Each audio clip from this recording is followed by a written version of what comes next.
Use your Meaco Fan and your Meaco Dehumidifier together to dry your washing really fast and really cheaply. This new video unlocks the secrets to save you money and time. So many people are looking for ways to avoid using the tumble dryer and to save money during the cost of living crisis.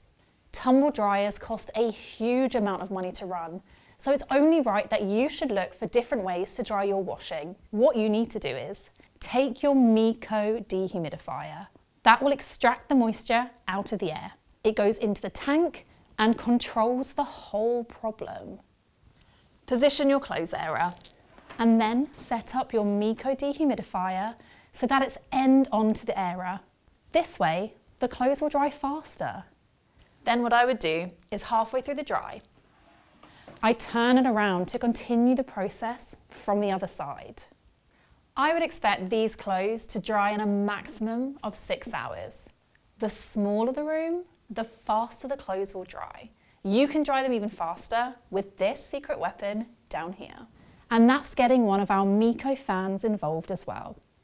And I've just got it oscillating up and down, so it's pushing air through the clothes. If you think about it, if you were doing this outside, you would do it on a day that was dry, warm, and windy. And that's what we're recreating here. We've got airflow going from both the dehumidifier and the fan in order to recreate that windy day. And of course, the dehumidifier is providing that dry element and providing that little bit of warmth around the clothes as well. This is an incredibly cheap way to dry your clothes efficiently and quickly without having to spend a huge amount of money. And it's also softer on the clothes, as opposed to that harsh heat that you get from the tumble dryer. All round a winner that looks after your clothes, looks after your house, and looks after your wallet. Let us know how you get on social media and send us details of how quickly you can dry your clothes. And let's start saving money together.